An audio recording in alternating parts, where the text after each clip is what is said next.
Hello विद्यार्थियों, target with लक्ष्य की इस नई वीडियो में आप सभी का स्वागत है। तो आज के इस लेक्चर में मैं आप लोगों को केमिस्ट्री के एक बहुत ही मोस्ट इंपॉर्टेंट टॉपिक के बारे में बताऊंगा, जो कि इस बार की बोर्ड परीक्षा के लिए जो है बहुत ही महत्वपूर्ण है। तो आइए शुरू करते हैं। सल्फर डाई ऑक्साइड के बारे में ये एक महत्वपूर्ण टॉपिक है। तो सबसे पहले आप इसका अणुसूत्र ध्यान दीजिए, यानी कि इसका अणुसूत्र क्या होता है। तो याद रखिएगा, इसका अणुसूत्र होता है SO2। इसके अलावा ध्यान दीजिए, इसका अणुभार यानी कि SO2 का अणुभार क्या होता है। तो इसके लिए अब ध्यान दीजिए, इसमें यहाँ पर दिया गया है सल्फर। सल्फर का जो परमाणु भार होता है वो होता है 32। इसके बाद प्लस ऑक्सीजन का होता है 16। यहाँ पर है O2, इसलिए इसमें 2 से गुणा हो जाएगा। इसका मतलब ये आएगा 32 प्लस 32, 16 दूनी 32 हो जाएगा। इन दोनों को जब ऐड करेंगे तो ये आ जाएगा 64, यानी कि इसका अणुभार कितना हो जाएगा 64। अब इसके बाद ध्यान दीजिए, प्रयोगशाला विधि यानी कि प्रयोगशाला में जो है सल्फर डाइऑक्साइड यानी कि SO2 को जो है किस प्रकार से बनाया जाता है। तो सबसे पहले आप इसकी थ्योरी ध्यान दीजिए, यही आपको याद करना है। इसके अलावा समीकरण आप इसी की सहायता से लिख सकते हैं। तो ध्यान दीजिए इसमें कि प्रयोगशाला में तांबे की छीलन पर गर्म सांद्र सल्फ्यूरिक अम्ल की क्रिया द्वारा जो है सल्फर डाइऑक्साइड बनती है। तो इसमें ध्यान दीजिए, इसमें बताया जा रहा है कि तांबे की छीलन पर, तांबे की छीलन के लिए ध्यान दीजिए, यानी कि इसका सूत्र हम लोग प्रयोग करेंगे Cu, यानी कि कॉपर, जिसे हम लोग बोलते हैं तांबा। तो यहाँ पर तांबे की छीलन पर जो है गर्म सांद्र सल्फ्यूरिक अम्ल, सल्फ्यूरिक अम्ल का सूत्र होता है H2SO4। तो यहाँ पर ध्यान दीजिए, ये तांबे की छीलन यानी कि Cu, इसका सूत्र हो जाएगा। इस पर जो है हम लोग गर्म सांद्र सल्फ्यूरिक अम्ल द्वारा जो है क्रिया कराएंगे, या फिर बोल सकते हैं यहाँ पर आप कॉपर की छीलन।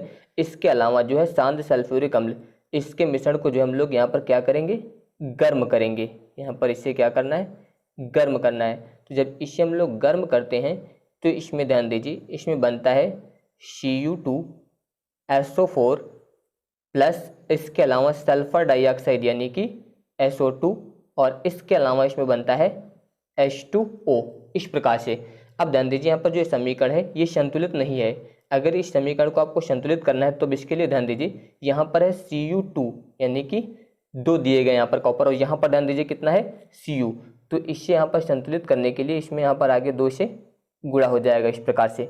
इसके अलावा ध्यान दीजिए, यहाँ पर दिया गया है H2O, और यहाँ पर ध्यान दीजिए ऑक्सीजन कितने दिए गए, 4, 2 यहाँ पर दिए गए, तो 4 2 6 और एक ये मिलके हो जाएंगे 7 ऑक्सीजन। ऑक्सीजन बराबर करने के लिए ध्यान दीजिए, यहाँ पर अगर हम लोग 2 से गुणा कर दें तो 2 चौको 8, 8 ऑक्सीजन यहाँ पर हो जाएंगे। 4 2 6 और 2 से यहाँ पर गुणा कर दीजिए तो यहाँ पर भी 2 ऑक्सीजन होगा, इसका मतलब यहाँ पर भी 8 हो गए। तो इस प्रकार से जो है आप इस समीकरण को यहाँ पर संतुलित कर सकते हैं। तो वही यहाँ पर बताया गया था कि तांबे की छीलन पर जो है गर्म सांद्र सल्फ्यूरिक अम्ल की जो है क्रिया कराने पर जो है सल्फर डाइऑक्साइड यानी कि SO2 गैस जो है यहाँ पर बनती है। अब इसके बाद ध्यान दीजिए, पहले आप इसका फिगर देख लीजिए, यानी कि फिगर आपको किस प्रकार से बनाना है। उसके बाद उसी फिगर की सहायता से आप यहाँ पर इसकी विधि लिख सकते हैं। तो वही इसमें ध्यान दीजिए, पहले आप फिगर किस प्रकार से बनाएंगे। सबसे पहले ध्यान दीजिए, इसमें जो है गोल पेंदी का एक फ्लास्क होता है। इस प्रकार से आपको यहाँ पर जो है एक गोल पेंदी का फ्लास्क बनाना है। तो ये हो जाएगा यहाँ पर एक गोल पेंदी का फ्लास्क। अब इसके बाद ध्यान दीजिए, इस फ्लास्क को रोकने के लिए इसमें जो है एक स्टैंड लगा होता है। तो यहाँ पर ये हो गया फ्लास्क। इसके बाद इस फ्लास्क को रोकने के लिए इसमें यहाँ पर जो है एक स्टैंड लगा होगा, इस प्रकार से। तो ये यहाँ पर जो है स्टैंड हो जाएगा इसे रोकने के लिए। इस प्रकार से आपको यहाँ पर ये स्टैंड बना देना है। अब इसके बाद ध्यान दीजिए, इसमें यहाँ पर जो नीचे है, इस फ्लास्क के नीचे भी यहाँ पर इसे रोकना है। तो इसमें ध्यान दीजिए, इसे रोकने के लिए यहाँ पर इस स्टैंड से इसे हम लोग जोड़ देंगे, इस प्रकार से।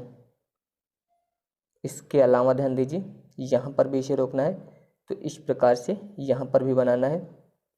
यहाँ पर इसे गर्म करना है, तो ध्यान दीजिए इस प्रकार से गर्म करने के लिए यहाँ पर इसे बनाएंगे, इस प्रकार से करना है। इसके बाद ध्यान दीजिए, इस फ्लास्क में नीचे यहाँ पर जो है एक बर्नर लगा देते हैं। इस प्रकार से जो है इसमें एक बर्नर लगाना है। ये हो जाएगा यहाँ पर बर्नर। इसकी सहायता से यहाँ पर हम लोग इस फ्लास्क को जो है गर्म कर सकते हैं। तो यहाँ पर ये हो गया बर्नर। इसके अलावा ध्यान दीजिए इस फ्लास्क में एक थिसिल कीप लगी होती है। थिसिल कीप इस प्रकार से होगी, ध्यान दीजिए, ये यहाँ पर हो जाएगी थिसिल कीप। इस प्रकार से यहाँ पर इसे बनाएंगे। तो यहाँ पर ध्यान दीजिए ये हो गई थिसिल कीप। इसके अलावा ध्यान दीजिए इसमें एक और नली लगी होगी इस प्रकार से, और इसके बाद ध्यान दीजिए इस नली का संबंध जो है एक अन्य फ्लास्क से होगा। यहाँ पर भी एक गोल पेंदी का दूसरा फ्लास्क होगा। ध्यान दीजिए इस प्रकार से यहाँ पर एक गोल पेंदी का फ्लास्क आपको दूसरा बनाना है।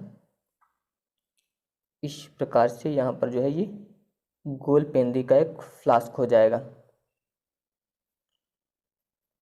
और इस नली को जो है इस फ्लास्क से जोड़ देंगे इस प्रकार से।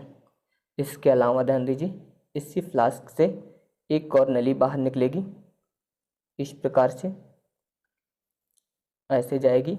अब इसके बाद ध्यान दीजिए इस नली का जो संबंध होगा वो गैस जार से होगा। तो यहाँ पर जो है गैस जार होगा इस प्रकार से। यहाँ पर आपको इसमें गैस जार बनाना है।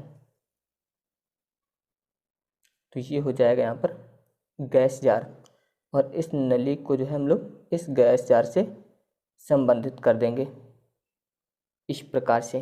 तो अब ध्यान दीजिए इस प्रकार से जो है आपको इसका पूरा फिगर जो है तैयार करना है। अब ध्यान दीजिए यहाँ पर ये फिगर का मॉडल तैयार हो गया है।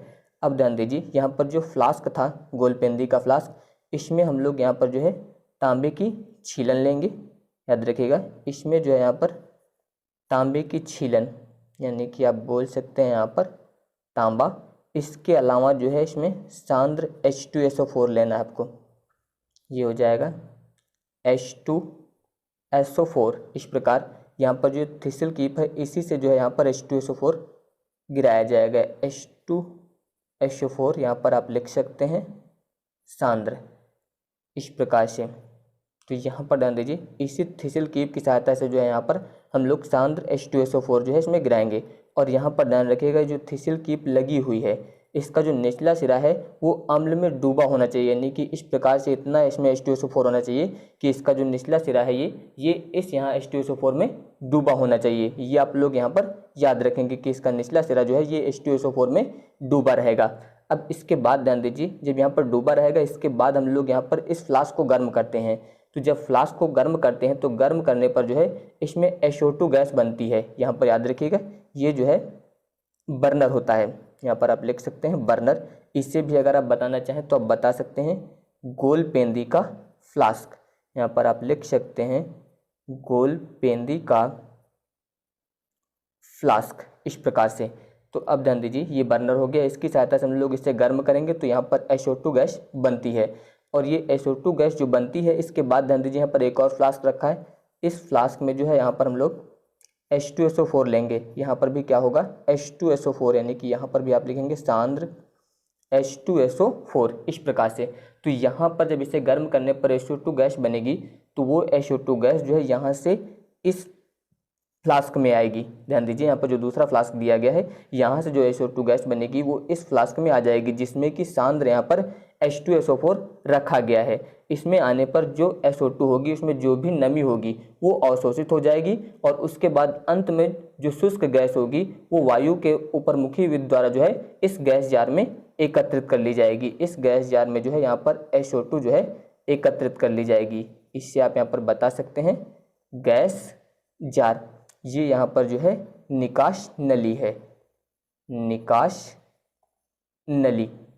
एक बार ध्यान दीजिए आप इस फिगर की सहायता से इसमें आपको किस प्रकार से लिखना है। सबसे पहले आप इसमें बताएंगे कि इसमें जो है एक गोल पेंदी के फ्लास्क में जो है तांबे की छीलन, इसके अलावा यहाँ पर बताएंगे तांबे की छीलन जो लेकर इसके बाद उपकरण को हम लोग चित्रानुसार सजा लेते हैं, यानी कि यहाँ पर परिपथ तैयार कर लेते हैं। इसके बाद जो हम लोग थिसिल कीप की सहायता से जो है इसमें फ्लास्क में जो है सांद्र सल्फ्यूरिक अम्ल डालते हैं, जिससे कि, और इसमें इतना सांद्र सल्फ्यूरिक अम्ल डालना है जिससे कि थिसिल कीप का जो निचला सिरा है वो अम्ल में डूब जाए। इसके बाद यहाँ पर हम लोग फ्लास्क को गर्म करते हैं और फ्लास्क को गर्म करने पर जो है इसमें SO2 गैस बनती है। इसे जो हम लोग सांद्र सल्फ्यूरिक अम्ल यानी कि H2SO4 से भरे एक फ्लास्क में प्रवाहित करते हैं। इसमें उपस्थित नमी जो है वो अवशोषित हो जाती है और अंत में जो है शुष्क गैस को हम लोग वायु के ऊपरमुखी विध द्वारा जो है यहाँ पर गैस जार में एकत्रित कर लेते हैं। इस प्रकार से आपको यहाँ पर लिखना है। तो अब ध्यान दीजिए, तो वही ध्यान दीजिए, यहाँ पर लिखा गया है कि एक गोल पेंदी के फ्लास्क में तांबे की छीलन लेकर उपकरणों को चित्रानुसार सजाते हैं। इसके पश्चात जो है थिसिल कीप की सहायता से फ्लास्क में इतना सांद्र H2SO4 यानी कि सांद्र सल्फ्यूरिक अम्ल डालते हैं जिससे कि थिसिल कीप का निचला सिरा जो है वो अम्ल में डूब जाए। इसके बाद जो है फ्लास्कों को गर्म करते हैं जिससे SO2 गैस बनती है, यानी कि सल्फर डाइऑक्साइड गैस बनती है। उसके बाद जो है इसे सांद्र H2SO4 के भरे फ्लास्क में जो है प्रवाहित करने पर इसमें उपस्थित नमी जो है वो अवशोषित हो जाती है और अंत में शुष्क गैस को वायु के ऊपरमुखी विध द्वारा जो है एकत्रित कर लेते हैं। इस प्रकार से आपको यहाँ पर लिखना है।